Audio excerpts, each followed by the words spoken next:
The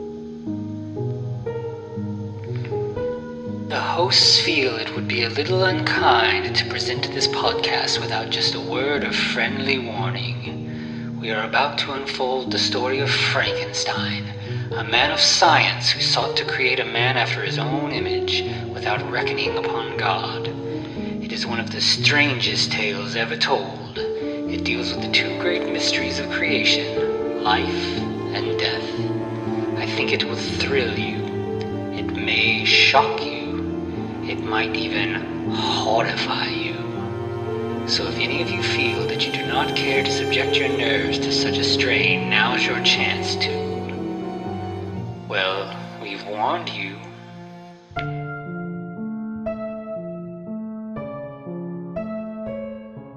Hello and welcome once again to the Frankencast. I'm the mad scientist Anthony Bowman. My pronouns are he, him, and I'm joined as always by...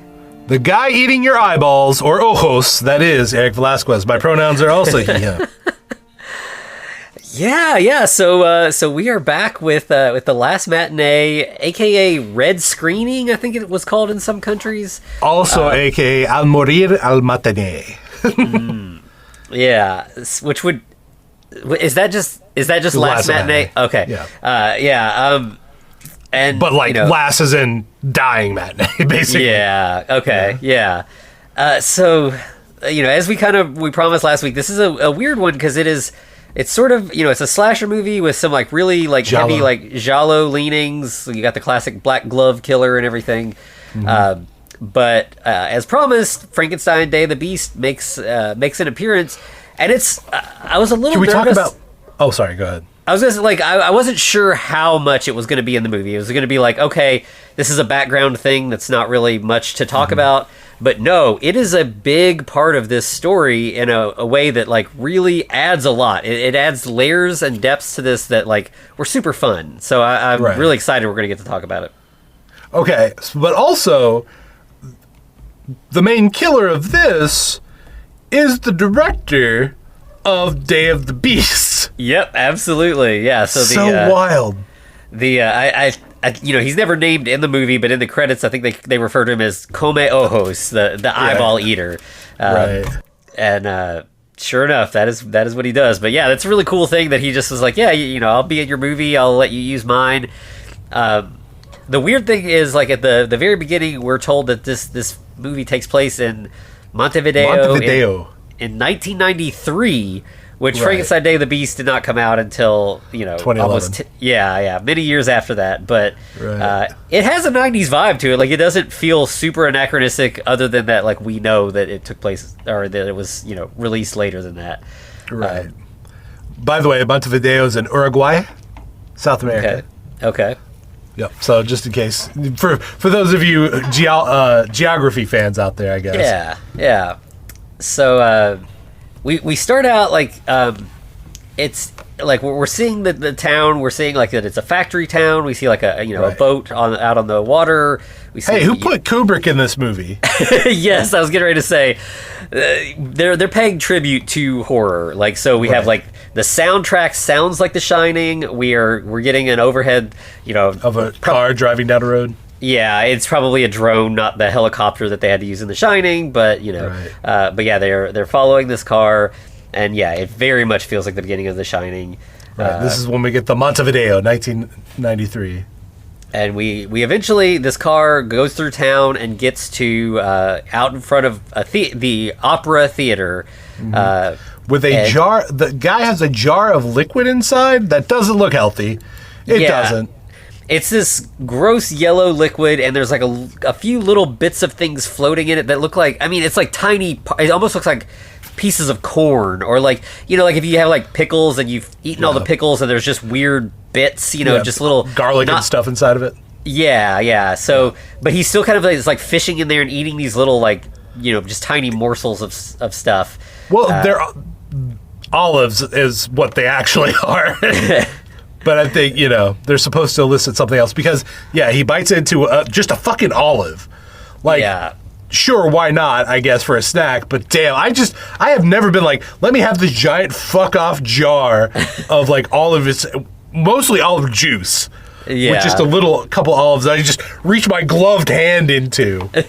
Like, everything about this scene is visceral and gross. Like, he's just sitting there chewing on it, and he just hawks out the pit. Yeah. In the rain. And we, like, similar to Frankenstein Day of the Beast, we don't really get a good look at him. Like, he's in all black. We do see him. He reaches in the glove compartment to put on gloves, which is funny because, like, I've never put gloves in the glove compartment ever. Right. It's really weird. He's actually using them for his intended purpose. Yeah, but he's got the black leather gloves that every killer and every giallo wears.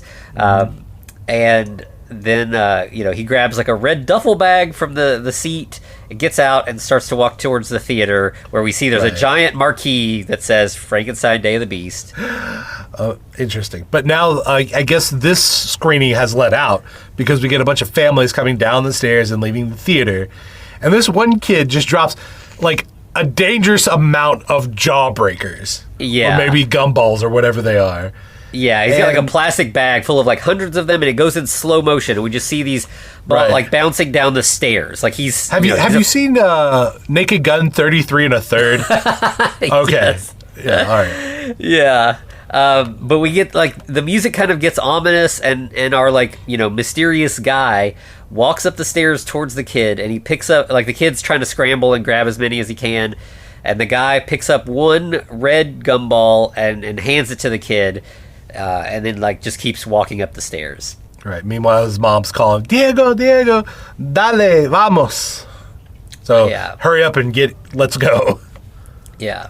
So, then the man goes into the theater, into, like, the showing room. It's weird. Theater is both the whole big building, and it's kind of hard to differentiate. The theater of the theater. Yes.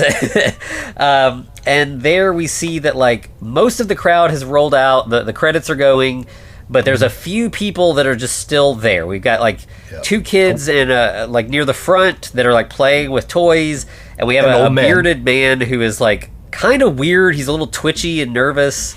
Right. Well, it's like he knows this guy because he looks at him, he's like, oh, fuck. And, like, when the guy if the guy just walks down, then walks past him, and the guy's like, he averts his eyes, he's like, oh, shit. Yeah, he clearly wants nothing to do with him. Then we get an usher come in, and he goes to the two kids and is like, the movie's over, get out, go home, your parents are probably waiting for you in the lobby. And so the kids get up and run out. One kid leaves. Yeah, but one kid stays. Yeah, he like ducks down under the seats, so we're definitely gonna see more from him. And then the usher goes to the kind of like awkward old man, and the guy gets really defensive. He's like, I've paid my money. I've seen this movie before. I should be allowed to watch it again. And the usher's like, no, you gotta go out and get another ticket. They're for individuals. This used to be a thing like way back in the day. You just paid to go in and you could stay as long as you wanted. There were all the interstitial shorts and all that, and some people would just like walk into the middle of the movie and then stay and watch it start over again so they could catch up on what they missed. It's mainly for old timers, right? Yeah. But then capitalism struck.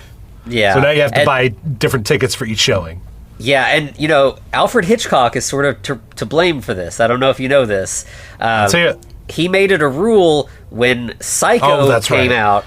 You don't go back in. Yeah, you cannot. Like once the movie starts, nobody's allowed in because he had everything timed out perfectly. If you miss the whole Marion Crane thing at the beginning, nothing's going to make sense, and you're going to lose a lot of stuff about the way that we slowly find out what's going on with Norman Bates. So that was the beginning of ending that process. And so, of course, it makes sense. But then also theaters were like, hey, we made a lot of money doing that, so let's do it more. Yeah. So by 1993, we're on the normal system. But here the ushers, like he's finally just like, fuck it. I'm not going to fight with you. I'm not getting paid enough for this. Yeah. So he leaves, and then we have a young girl comes up to the ticket counter outside. Right. I love that it's called the boleteria, basically the ticket place. Yeah. And so the lady at the ticket counter is an older lady, and they clearly know each other. They're like, talking. And the girl's like, "Is my dad here?" And she says, "Yeah." And she's like, "What about Javier?" And she's like, "Javier's not coming in." And the girl seems like annoyed by this. So we'll find out why, because Javier is supposed to be replacing her dad for the night. Yeah, this theater has two projectionists, her dad and Javier, and her dad is getting up there in years and needs to be able to go home and rest, but he is stuck working a double shift because Javier. Right.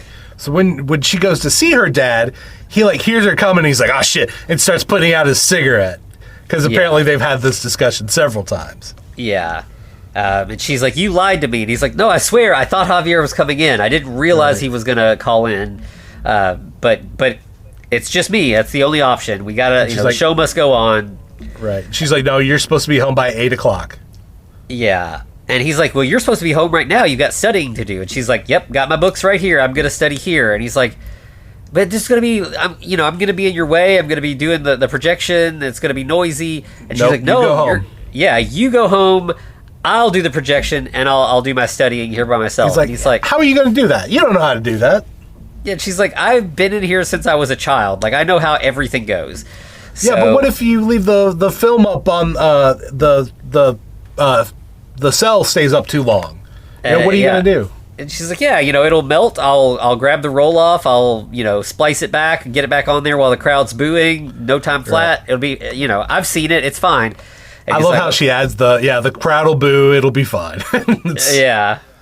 And he's like, yeah, I mean, it sounds like you know what you're doing. And I mean, the main thing about this job and life in general is that you can never predict. There's always going to be unexpected surprises. But it sounds like you're prepared for him. So, and then our usher friend comes up and is like, "Hey, there's a cab outside for somebody." So, who is it? And the dad's like, "It's me." Like he's accepted it. He's okay with this. Right. He leaves her to it.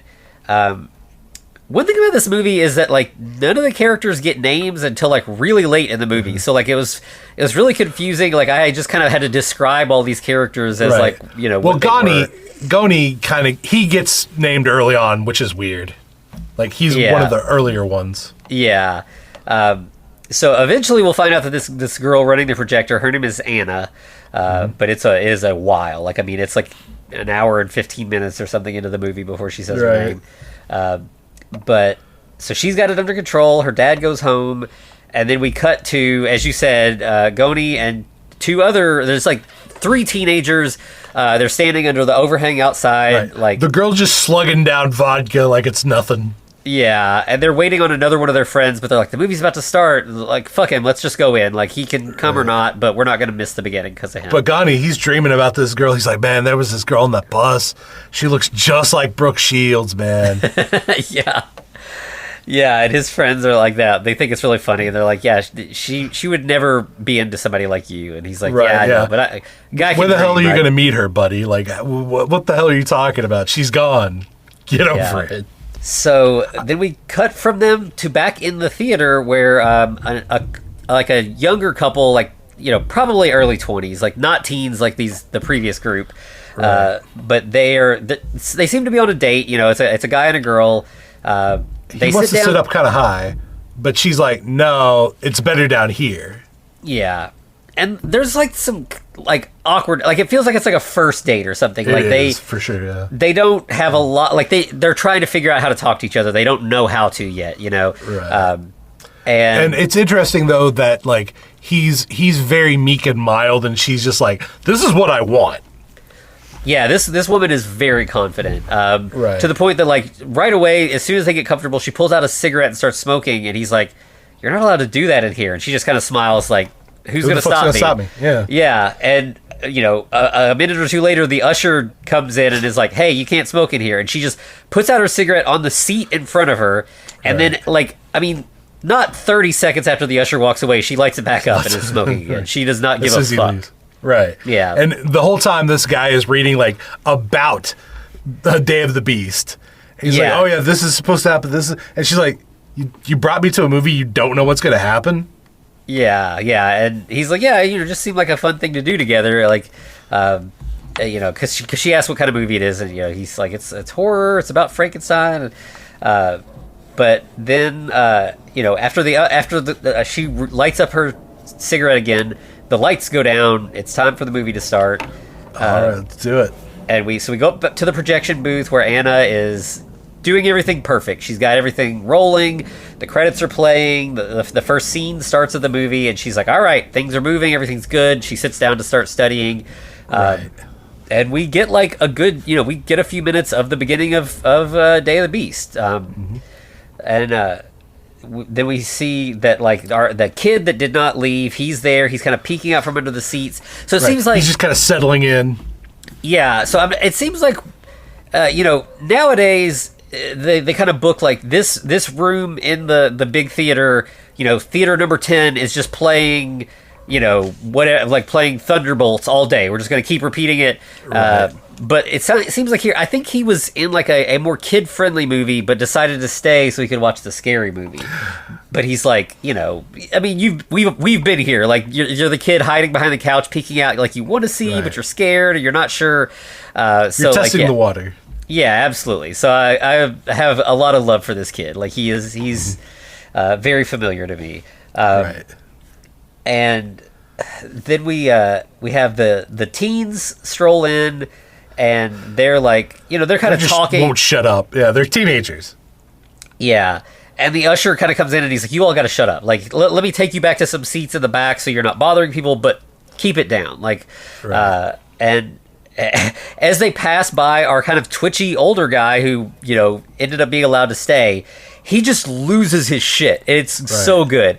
He's just like, you motherfuckers. Shut the fuck up. Yeah, just shut up. You ruin everything. I don't want to be around you motherfuckers. And so he just storms out. He's just like, okay. But he says it's always the same. Like, it's like, oh, okay, interesting. Like, he keeps alluding to things happening over and over again. Okay. Yeah. So this guy seems like he's probably dealing with some mental illness, and like maybe just movies are the thing that make him feel good, but this is going to ruin it for him, so he's got to get out. Either that or he just really wants he just wants to see the fucking movie. Yeah. The crowd is kind of quiet. They're really paying attention. We're in like the scenes with the DeLacy family. And then we see somebody else stroll in a few minutes late. It's Brooke Shields. And Goney's like, fuck, she's here, guys. Yeah, she got off at the stop before us at the bus. I wonder why she did that. And like they're like, who cares? I mean, she's here. Like it doesn't matter. And like he keeps talking about like that he wants to talk to her, but he's not sure if he should. And the Jonah Hill looking guy's like, what the fuck are you gonna say to her? Yeah. So then we go back to our like first date couple, and the girl looks bored as hell. And the guy's perceptive enough that he's like, do you want to just leave? Like, are you not into this? And she's like, why do you say that? And he's like, you just don't look like you're interested at all. And she's like, I mean, it's fine. I mean, we're here already. Like, we came here for a reason, right? I'm fine. Right. We came here for a reason, right?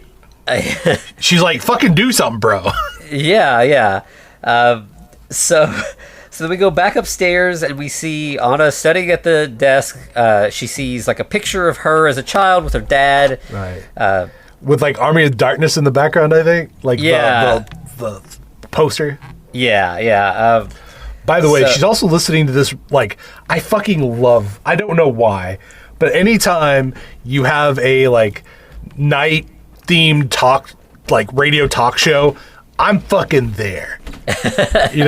And we get this one called Ojos de Noche, Eyes of the Night, or de la Noche. And I'm like, oh, hell yeah, I'm ready for it. Let's hear some, like, dudes just talking about some weird shit. Yeah. But, it's got a very, like, coast-to-coast AM kind of vibe to it. Well, fucking Welcome to Night Vale, I listened the shit out of that. Yeah, I was a big fan of that for a long time. But so then we go back to the screen where we see Safi being murdered. So we get that, and the teens are like watching this, and they like this is why they're here. They want the good shit. They want the horror, and so they're like. This is when the guy hooded guy comes in. And he's just walking around. So he's just kind of like walking around the theater carrying his duffel bag, and then we see. The scene with DeLacy blindly stumbling around the cabin, being attacked by the monster. We have the kid down front covering his eyes because this is where the violence starts to get really brutal. As we mentioned last week, Safi's death is kind of like not really shown, but DeLacy's, I mean, he gets the cane shoved down his throat. It's intense. So the kid... Okay. Also, though, when that happens, like while everyone's watching it, then they cut to somebody scooping something out. That wasn't in Day of the Beast. That's definitely this movie only. Yeah. And we see, the kid is covering his eyes for the brutality right behind, or it's like a couple seats over and back a row or two. Our mysterious stranger kills, his first audience member. This one is not one of our ones we've kind of met. This is just sort of a red shirt. We got to have a couple that we haven't gotten to know yet. And so there's kind of this fun juxtaposition of everybody is so focused on this fake violence that the real violence is happening right there in front of them, and nobody knows. It's like they're making a point, right? Yeah, absolutely. So then we go back to the projection booth where the usher comes in and is just really annoying the shit out of Anna. He's like, "Have you seen my alarm clock?" And she's like, "What? An alarm? What?" And he's like, "I have an alarm clock that I set because I have to take pills, and I just set it so I know when I'm supposed to take it, but I forgot where I set it down." Yeah. And she's like, and he's just like, "I'll casually make my way over to this couch real quick."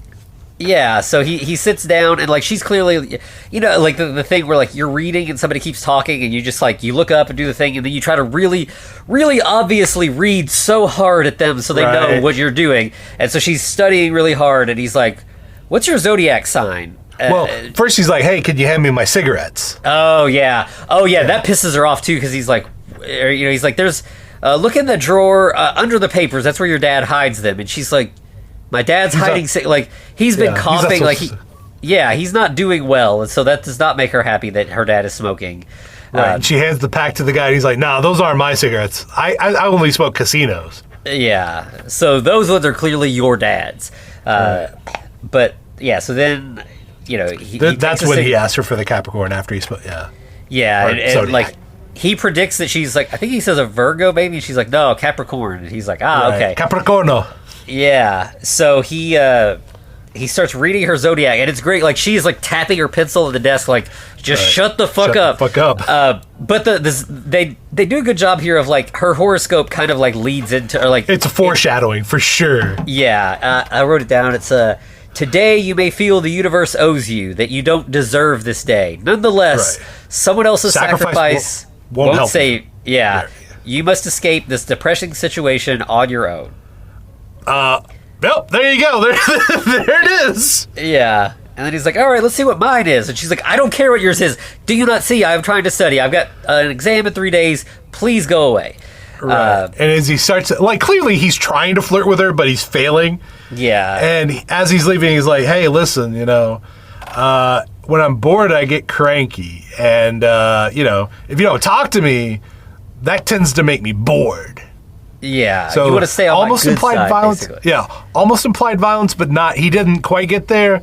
Yeah, but also this was a weird move. If he's tried to flirt with her, this is ominous behavior, and she's not interested. So she literally shoos him away. She just points towards the door and is like, "Go, be gone." Yeah, and she's like, "I'm only here for tonight anyway. This is not my job. This is not my life." Right. And he's like, "Oh, you think you're too good for us?" She's like, Yeah, I'm going to school. I'm trying to get out of all of this. Right. And that's why I got to do well at this test. So as she shoos him out, she just locks the door. She's like, "I'm not dealing with his shit again tonight." Yeah, and he says, "Well, if you need me, I'll be taking a nap outside." Right. But instead, he goes downstairs and he starts talking to the older lady behind the ticket counter. I love how he just walks and grabs handfuls of popcorn and just a box of the candy. Yeah, he thinks he owns the place, basically. Yeah. But yeah, so then he goes to the ticket lady and he's like, "You wanna go take a smoke break?" And she's like, "Nah, I've got to do tickets. It's my job. I'm here out front." It's almost like he's flirting with her too. Yeah, and she kisses him. Yeah, it's a weird vibe because she is significantly older than him. I don't she's probably in her 60s or late 50s, and he's probably 20 something. Listen, a cougar is gonna cougar, It's right? Fine. No, I don't think that's actually the situation. I think they're friends, but that was she kissed him on the lips, right? Not just on the But different cultures. Sometimes that's a little more normal than here. But so he ends up, since nobody else is interested, he just goes out back where they've got a garage door that opens at a loading dock or something, He's just smoking outside, and then all of a sudden, some candy. Yeah, suddenly behind him we have our black-gloved killer, who comes up behind him and just slits his throat, and it's so good. We see the cigarette smoke filter out the throat slit. Yes. It's such a good throat slit, which is weird. Yeah. But yeah, so like, yeah, the mass killer just basically drops his body, but he goes and grabs like this, not necessarily a pry bar, but like a hook, but it's meant to shut the gate. Yeah. He pulls the guy in, shuts the gate, but we get a shot of the cigarette outside. The dude, when he shuts everything up, then he takes the hook and breaks the mechanism to open the door. So he's like, nobody's getting out this way, fucking. Yeah. So then we go back to the theater where we're seeing Victor confessing that he created a monster to the search party. Meanwhile, Ghani's like, no, I'm going to go talk to her. I'm going to go talk to Brooke. Yeah, and his friends are like, yeah, you should, do it. And he's like, man, I don't know. Like, right. He's that guy. Yeah, like they're really trying to like gas him up. Like, yeah, totally. Like, it can't hurt. You might as well try. She's right here. When are you gonna get this chance again? Right. He's like, okay, I'll go. I'm gonna go do it. And then his buddy, just to fuck with him, I think, is like, but what are you gonna say? Like, just to get him in his head again. Yeah, he just melts down immediately and is like, okay, I'm not going. What am I gonna? Yeah. Yeah. So then we see again, we have like a kill on screen. I can't. The monster may be killing one of the soldiers. Yeah. While the killer is like cleans off his knife. Yeah, he's got like newspaper and he's just like wiping the knife off. And then we see the couple. Yeah, and this one threw me off at first. I'm like the girl is like, oh no, I just remembered. My aunt's birthday party is today. I need to go to that. And he's like, right now? And she's like, well, I could probably stay for the rest of the movie, but after just the rest of the movie. Like, she's telling him, she's like, if you don't do something by the end of this fucking movie, it's done. Yeah, she's rushing him. Like, she is forward, but he's got to make the move. She's opening up, like, she's letting him know all systems go, but you got to do it. Right. Which, like, how much more... Like, I feel like, even though I'm kind of dumb in this kind of situation, I'd be like, oh, I'm picking up what you're putting down. Yeah, he's he's definitely, like, a timid guy who, like, wants to, like, let her run things. Right. But she's like, I want you to run them. Yeah, sometimes, even a girl who, like, knows what she wants and is very forward, you got to take that first step and let her know, like, I'm into this, too. Yeah. And then... once you do that, she might run the show from there, and everything will be great. But you gotta buy in. Right. That's very important. So, So what we're saying is go for it. Yeah. It's the same thing. We're gonna go right back up to the teens, and it's the same thing. Like, go for it. It can't hurt. The worst thing that can happen is she says no. Then you move on. Like, but you'll never know if you don't try. Right. And I like how Gunny's like, you know what? Fuck it. I'm doing this live. Yeah, yep. So he gets up and goes down. We see Victor is now talking to his creation. So we're like, in that like little flashback period. Right. And meanwhile, Anna's looking out and she's like, she sees the hooded guy trying to walk up behind, quote unquote, Brooke. We'll get her name later. But then Gunny like starts walking up and the dude just like, nope, fuck off. Yeah, he similarly to how we saw the Frankenstein monster in Day of the Beast. This killer works by separating off people from the herd. If there's two people, he can't do what he's doing. Like it's all about finding those opportunities. So he's like, okay, she's spoken for at the moment. I'll wait for the right opportunity. Right. And Goney is like, what are the odds? I saw you on the bus. Felt like I missed my opportunity. Yeah, you got off before me. It's like fate. We're here, right? Yeah.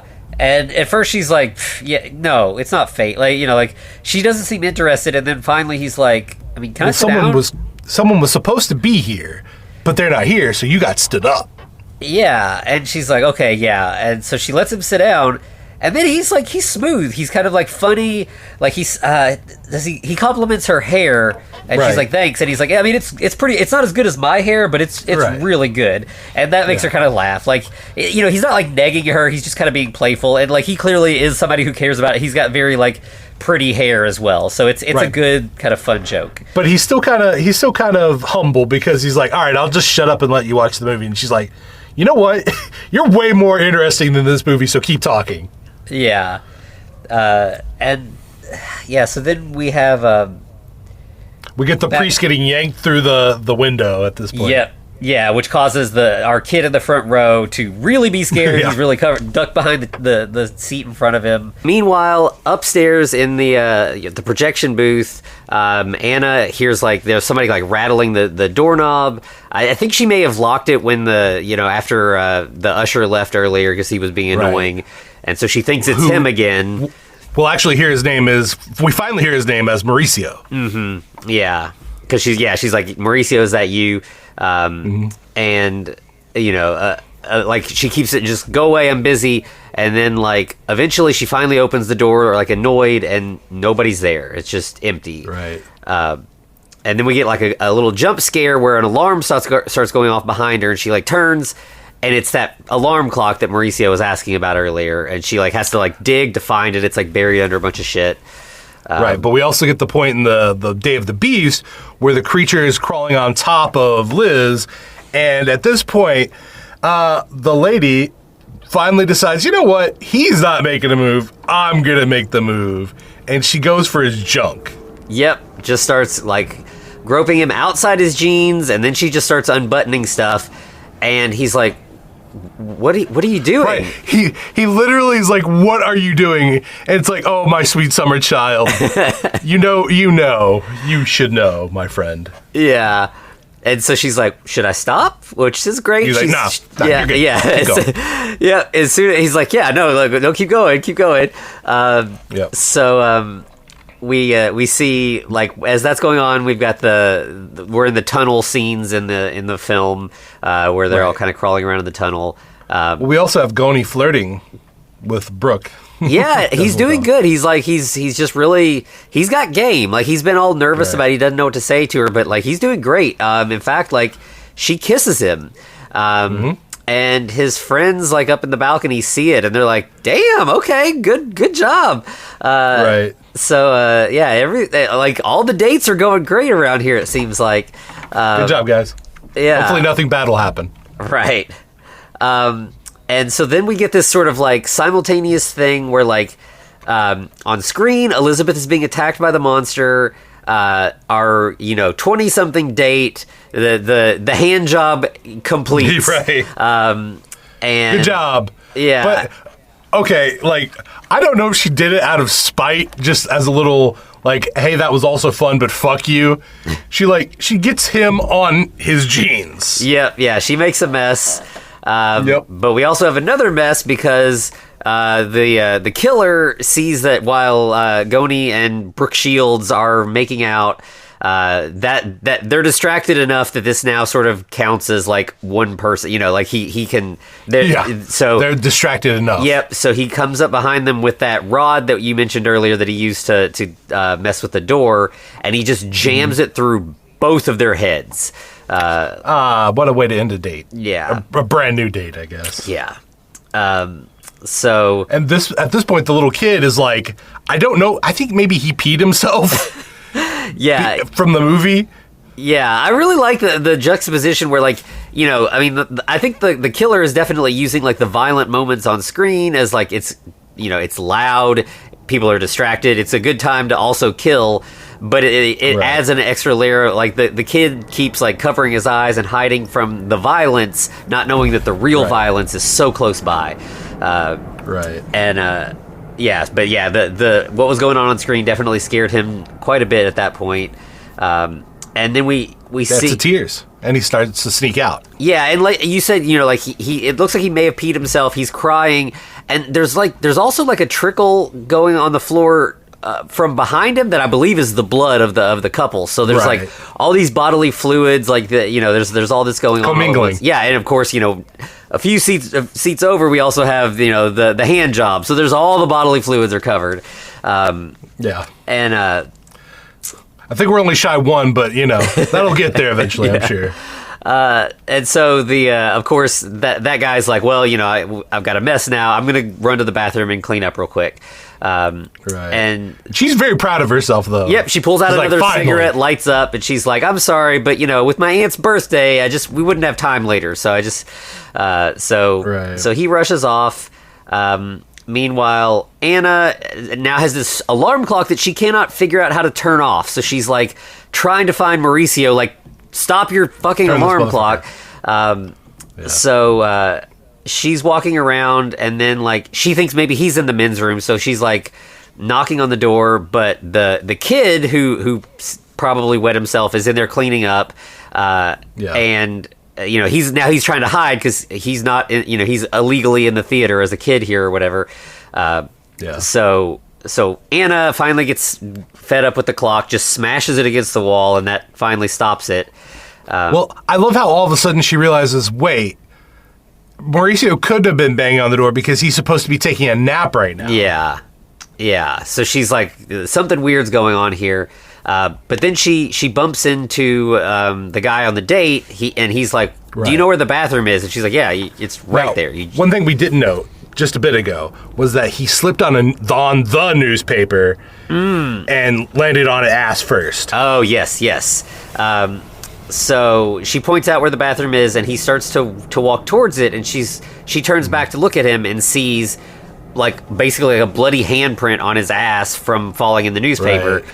And she's like, but he thinks it's another. Yeah, she's like, you got a stain on your jeans, and he's like, yeah, I know, I'm dealing with it, but he's not aware. So he goes into the bathroom to clean up. Meanwhile, Anna continues to kind of search around in the dark, and she finds the bloody newspaper and sees it and is like, what's this? And then she even also sees that, like, it looks like one of the handrails, like leading up the stairs in the theater also maybe has some blood on it. Right. But that leads to like a flashlight that's just sitting on top of it's like an item in a video game, right? It's just sitting out there in the open for her to grab. Yeah. So she grabs that and is now like, looking around in the dark. Meanwhile, the guy in the bathroom, as he's cleaning his jeans, he does notice the blood as well, and is like, "Wait, what's this?" Yeah. He like kind of at first it's like it's just like dark on his jeans, but he like uses a paper towel or something and like washes it a little bit, and is like, "Oh no, this is red. This is blood." And then he hears somebody coming into the bathroom, and he's like, oh fuck, like something, this could be whatever this blood's about, something bad's going on here. Right. So he tries to hide. He gets on the toilet. That's very smart. Like, no one will ever know. But unfortunately, this killer is also media savvy. So he just reaches over the top and bashes the guy's head against the side of the stall. Yeah, and it's like death in like public bathrooms is definitely like a slasher trope. You see it in like Scream 2, and I mean there's plenty of other the Halloween remake, the 2018 one had a scene in there, and there's something like there's just like extra indignity there. Like it's usually a disgusting public bathroom, and that's like he's standing on a toilet that is overflowing, like there's water to the brim. It's gross in there. And so, first the killer hits his head against the stall. He falls down, and then the killer knocks the door down, goes in there, and this whole scene. I mean, he's crawling around in just wet floor that's from this overflow. It's just all very gross. So as you said, I guess that covers the rest of the bodily fluids.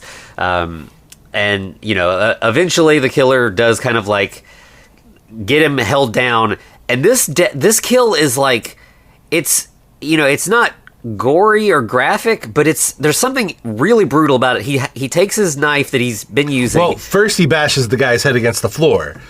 Yeah. And there's blood. There's blood and a tooth. I like the whole thing of, hey, wait a second. He just smashed this dude's head against the floor. There should be a tooth on the floor. Yeah. So he's kind of in a daze. He's laying there, and then the killer just puts the point of the knife right on the guy's heart, and then just very, very slowly, very deliberately just pushes it in. Well, he also takes the time to tease the guy, almost intimately, by tracing his face with the knife. He doesn't cut him. He's just I could cut you here, I could cut you here, but nope, I'm cutting you here. And yeah, like you said, just slowly drives it into his heart. Yeah, it's very cruel, and it's very intimate, it's... like foreplay almost. Yeah, and I mean, I think this is probably the giallo influence. Like, you know, all of the murders in that they always take place with a knife. There's always this sort of like, usually it's a man killing women, and there's a lot of like sexual undertones and like penetration and stuff. And it's interesting here that it's with this guy instead. But yeah, there's still it feels similar to the tone you often get in giallos. So then we go back to Anna, who is like continuing to search the theater with the usher flashlight, and she sees like a body or something, but it's only in silhouette. Yeah, and then the flashlight starts flickering. Yeah. So and then we cut back to like the teens up in the balcony, and we're getting pretty far into Day of the Beast. We're at the point now where the guy gets the spyglass smashed through his eye. Yes, we do. And you know, of course, the teens they're here for that. Like this is the good shit, you know. But the girl's like, hey, wait a second, Goni and that girl haven't moved in like 10 minutes. They've been completely still. Yeah. I mean, like maybe, yeah, sure, you can make out for 10 minutes, but there's still going to be some movement. Like this is like just face to face, no, you know, the bodies aren't moving at all. That's kind of weird. Yeah.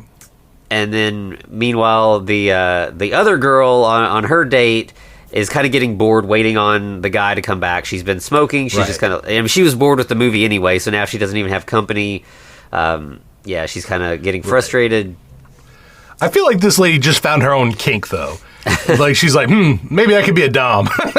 It seemed to work for me. Yeah. And then we go back to Anna, who, like, I guess when the flashlight flickered, she just kind of went back to the light. She heads up back to the projection booth. And she picks up the phone, and it's clear she's like thinking about calling, you know, the police, and then is like, no, I don't really have anything yet, you know, like nothing's happened. Yeah, things feel weird, the vibes are off, but like I don't really have an actual thing to report just yet. Right. At this point, Angela, or the girl, I'm sorry, we'll find out her name's Angela here in a minute, is like, hey, I'm gonna go talk to Goni and see what's going down. Yeah. And the guy is like, Jesus, no one wants to watch this fucking movie. Yeah, right, yeah. Which I feel like is the director, like, he inserted that line just because it's funny. Yeah, it's good. So then we go back to the increasingly bored girl waiting on the guy to come back. You know, well, she doesn't have to be bored for long because somebody's there to definitely spend time with her. Yep, the killer appears right in front of her and just stabs her in the chest, like parallel to the monster like attacking Elizabeth again. So we definitely are getting that, like, you know, monster hurting a woman thing simultaneously. By the way, how this poor woman, like, nobody spends a lot of time with her. Yeah. Like, she gets a little bit from the guy, and then he's gone, and then this guy's just like, all right, I'm here and I'm out. It's like, what the fuck? Yeah, like it is strange, like especially like compared to the way the killer killed her boyfriend or her date or whatever. This is like, yeah, this is quick and like, you know, there's like no ceremony here. It's just like, you know, over and done. Wham bam, thank you, ma'am. Yeah, pretty much. And so then, you know, back in the projection booth, we get the moment, you know, sort of like that we've been warned was going to happen, which is that the projector gets stuck and one of the, you know, a frame in the film melts, and, you know, Anna has to quickly try to deal with that whole situation. Right. She's like, oh shit. Yeah. And, but, you know, she had told her dad she knew what to do, and she does. You know, she gets started on that. Right, she's like, hold on, guys, I'm almost there.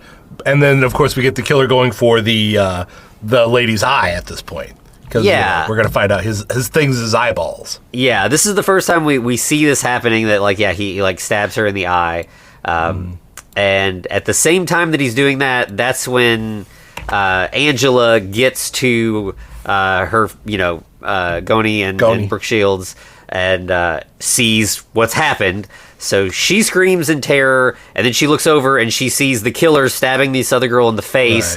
Right. And then Esteban's like, what the fuck? And sees all that, and the kid's like, oh shit. So everybody knows what's going down now. Yeah, now it's all out in the open. And so... Well, the killer's got nothing to do but kill, so... Yeah. Meanwhile, Anna does not know what's happening. She hears screams and is like, sorry, working on it. Film, be back up in just a second. Right. So then we have, like, is Esteban, is that the teenager up in the balcony? Yes, he's the one who looks like Jonah Hill. Okay. Yeah. But we finally get his name because Angela like screams it out, Esteban, because he's getting got by the killer at this point as he tries to run. Yeah, he tries to run and slips on the stairs and kind of like falls.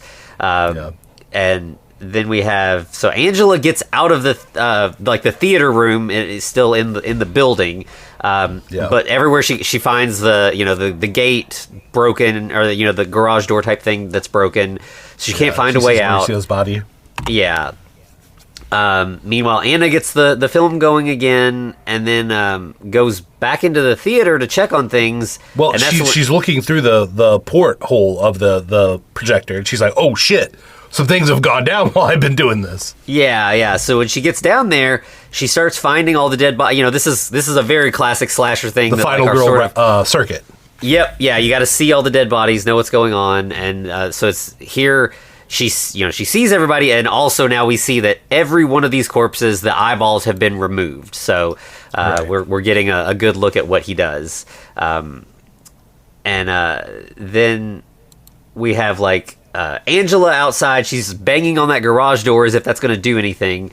And the killer is sort of like approaching her, but she's fairly resourceful, even though just standing there at the door banging on it is dumb. But as he gets close, she sees there's a fire extinguisher on the wall. She sprays him in the face with the whatever the chemicals in it and everything, and then hits him in the face with it and runs. Listen, you do what you gotta do.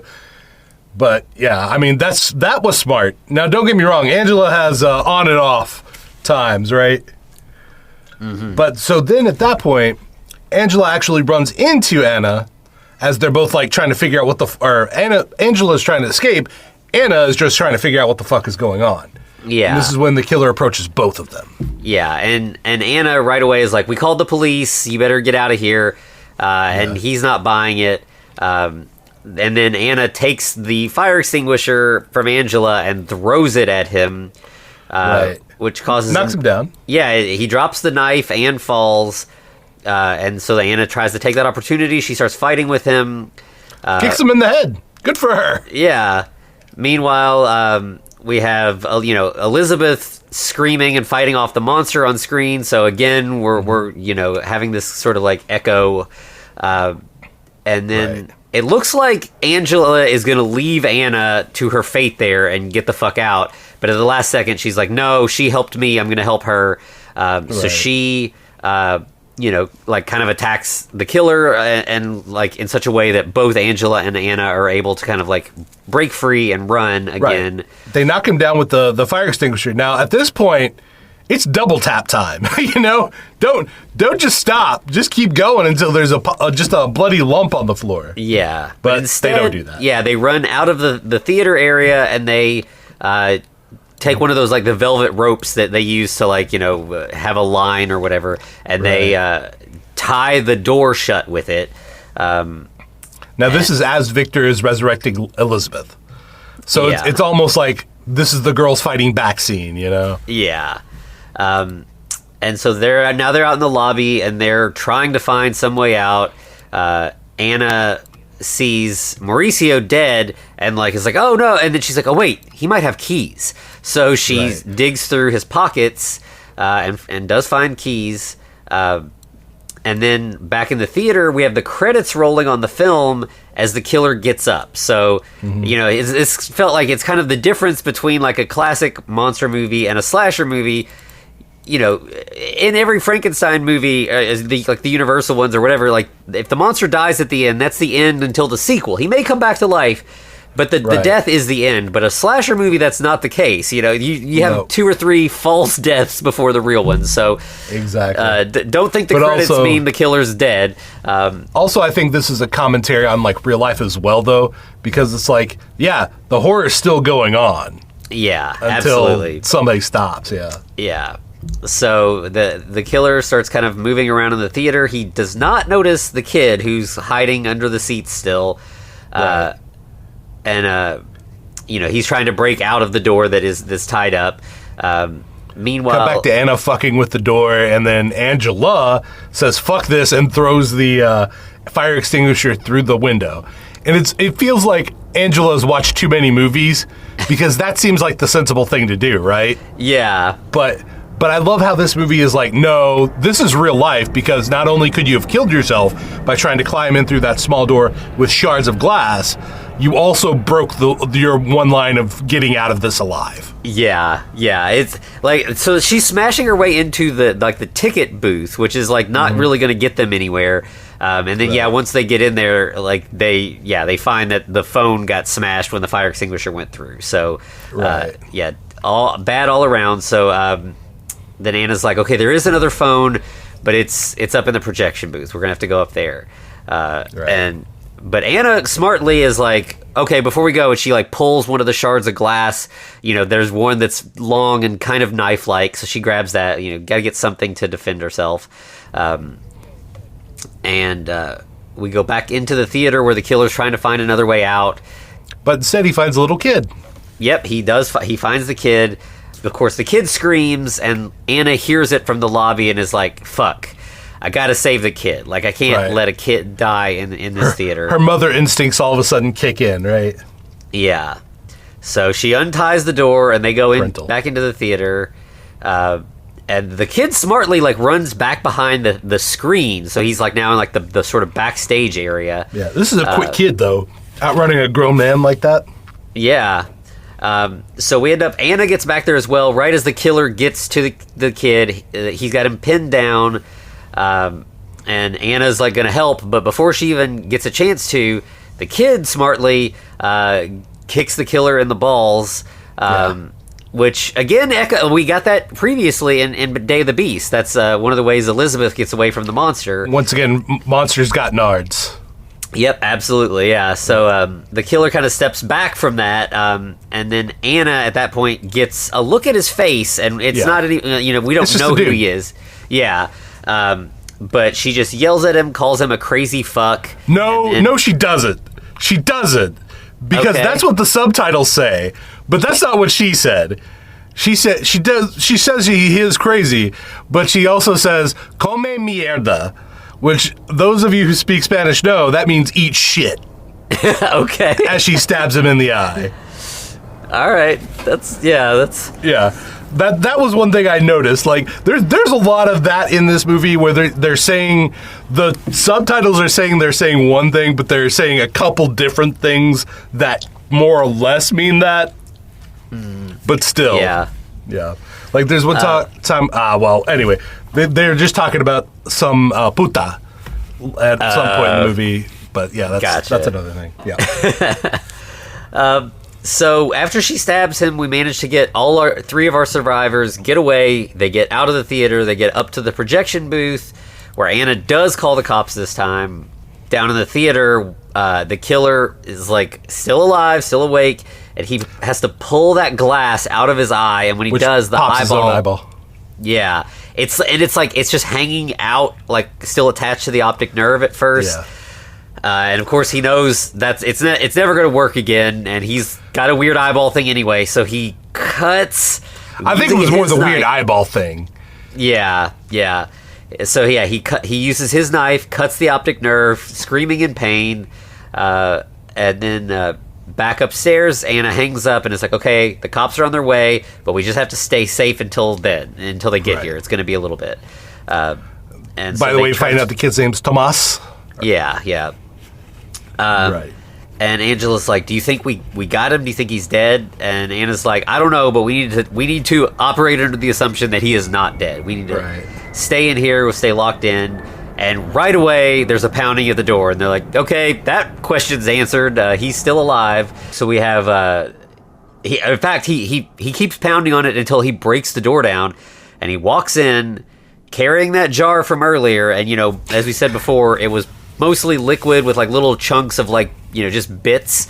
And so, well, it's for pickling, right? Yeah. And so, before it was clear that like he'd eaten all the good eyeballs. There were just little bits of like debris in there, but now it's full again, full of all the eyeballs he's collected. And I feel like this guy is looking for like Hep C or some type of like bloodborne virus. Yeah. This is gross. Because he walks in, but he reveals he has his own eyeball in his mouth. Yeah, he kind of just like as a kid would do with like some weird food, like just like show you that he's got this in his mouth. But then he takes it out of his mouth, puts it into the jar, and stirs it up because and plays eyeball roulette. Yeah, whose eyeball am I getting? Who knows? Yeah, because that one, it was too fresh. It needed to be pickled for a little while, so it needs to go in the brine. But this new one that he takes out, I mean, he chomps into it. He bites it. It's slime. It's gross. It's well done. It looks really good.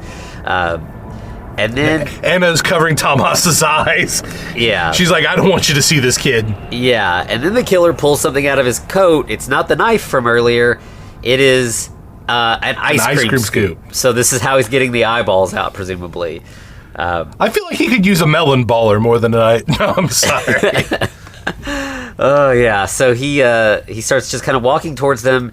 Angela, again, is pretty good about finding stuff to throw. She picks up like a stack of film canisters and just kind of throws that at him. And that kind of like works sort of like marbles. He kind of like loses his footing. And there's just like a chaotic scuffle as they're all kind of like fighting and trying to get away. Right. Tomas literally runs through the guy's legs. Anna just pushes past him. Angela runs into the back room, which I feel like that was probably a mistake on her part. Yeah, this is the person making the bad decision and running upstairs in the slasher movie kind of thing. But so she's like, I got a couple good ideas. I got a lot of bad ideas. Yeah, and of course now our party is split, and the killer likes to kill people one-on-one if he can. So... Angela in this back room, she does find there's like a ladder, like one of those like, where it's just like the metal rungs kind of like attached to the wall one by one, leading up to the roof. It's almost like a fire escape. Yeah. So but she's a little too slow. Yeah, she gets like most of the way there. Like she's looking out, she's like half her body is out onto the roof. And then the killer grabs her ankle and starts trying to like pull her in. Meanwhile, Anna catches up to Tomas and tries to comfort him and calm him down. Like, okay, we're going to be okay. The cops are on their way. Like, we just got to wait to make it a little longer. Meanwhile, the killer manages to pull Angela down, drags her back into the projection room, and smashes her head into the projector. Like he opened... I feel like this is the sacrifice that was being foreshadowed earlier. Yeah, and this is certainly like the alternate title of this being Red Screening, as he's like bashing her head into like he's got like I think it's called the gate is the like the part of the projector that opens up. He's smashing her head in there, and we see that like blood is splattering, and so now the projector is projecting just red onto the screen in the theater. Which, of course, makes the theater look really cool and scary. Yeah, and at that point, that's when Angela and Tomas go into the theater to try to hide there from the killer. Of course, they see that, but Tomas Anna is mostly concerned about all the dead bodies still in the theater. She's trying to like get Tomas not to look. She tells him to just sit down in the corner, stare at his feet. Keep looking at your feet. It's going to be okay. She goes over to Goni and Brooke Shields, pulls that metal rod out of their heads, so she's got a weapon now. All right. Yeah, and they go back into the lobby, and we have where the killer just jumps out of the bathroom where he was hiding and slashes her across the back. Yeah. So she falls, and the killer tries to while she's dealing with that pain, he tries to chase after Tomas. And is about to stab him when Anna, he drops his jar of eyeballs. Oh, he gets. Oh, so, you're right. She does the thing. Yeah, so Anna comes up behind him as he's about to stab Tomas, and she runs him through with the steel rod. And of course, this is when he drops his jar of eyeballs. Yeah, so we have all this going on. Of course, Anna has been trying to protect Tomas this whole time from scenes of gore. He wasn't even supposed to be in the theater to see the fake gore, and of course she doesn't want him to see the reality. But when she stabs, he sees it full frontal. Yeah, the blood splatters out of the killer's chest all onto his face. He's just he has this kind of awestruck but also kind of in shock look on his face. And then, as you said, mimicking the gumball scene from earlier, the jar of eyeballs hits the ground. I mean, we're in the exact same spot. We're at the top of the stairs, and it's in slow-mo the same way the gumballs were. Eyeballs bouncing down the stairs, rolling. Just a perfect recreation of the first thing. It's like, it's so good. And Anna rushes to Tomas, who is... Oh, I gotta clean you off. Yeah. And he seems totally shell-shocked. Meanwhile, the garage door lifts. The police have gotten outside. They figured out how to break it open. And cops are rolling in. We see a lot of flashing lights outside. All the authorities are there. Everything's over. And then Tomas is just kind of Anna's hugging him, but we see that he's looking over her shoulder, and he's just making eye contact with one of the eyeballs sitting there on the steps. And it feels this movie's only a couple years old. Who knows? There could be sequels, but this feels like Tomas has been changed. He's going to be the new eyeball. Yeah, there's a couple of the more especially trashy slasher movies from the 80s, I think the Silent Night, Deadly Night movies are like this, and there's maybe one or two other kind of examples. Well, you have, what is it, Halloween 4? Halloween 4? Yeah. 4. Yeah, 4. And then there's at least one Friday the 13th, part 5, I want to say. Yeah. So, this is, it is definitely a trope where, you become so broken by your experience with the killer that you become the killer. It's almost it's almost like a disease that's being passed on. I feel going back to some of the you have Jason Goes to Hell, which is probably my least favorite Friday the 13th movie, but they kind of try to take that idea and make it literal and physical, where Jason has this weird worm that crawls out of him and infects people and stuff. But I like this sort of more realistic, but also sort of more metaphorical infection, where it's just suffering the psychic damage of this encounter breaks you and changes you in a way that may make you pick up the torch and continue this horrible work. Right. Well, either that or the kid's going to have a wonderful history in making horror movies in the future. Who knows? Yeah. Or maybe a book. Yeah. I mean, he could be the next Stephen King, I guess, or Joe Hill. Yeah, so, I mean, that's where we end. Yeah, when we go to credits, they do just have this nice thing where, we just have a shot of, the popcorn maker from the theater, and it just, very slowly pans up the machine as it's going for, the first half the credits before it fades to black. Which I thought was just, a nice little, embellishment there at the end. It doesn't really, it's not like a Nick Fury shows up at the end kind of thing. It's just a little, touch. But, yeah, I mean, I think that this movie...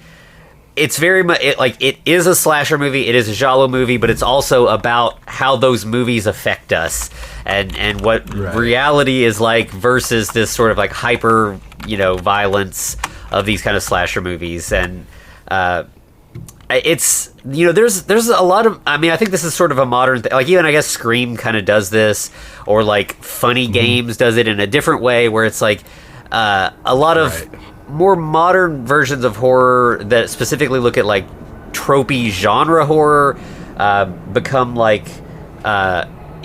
looking at how these genres affect us and what they mean and what they tell us about us, that we want to watch them. And this is certainly a more fun way to do it than Funny Games, which is just brutal and is you like this, you freak. This is kind of just there is a reason we like this, and it's okay to like it. But be aware that it's not reality, but it could change reality if you let it. Right, exactly. Yeah, it goes back to the whole horror movies and video games influence kids, but also it's kind of weird that we enjoy that as entertainment. Yeah, so, absolutely. Interesting meta narrative for sure. Yeah, and of course the capper to it all is that the killer in this is the guy who made the Frankenstein Day of the Beast movie. So he's just perpetuating violence through layers of storytelling. Exactly. So just a really great touch. It's beautiful. Yeah, in a weird way. But whatever happened to the old guy? He just fucked off.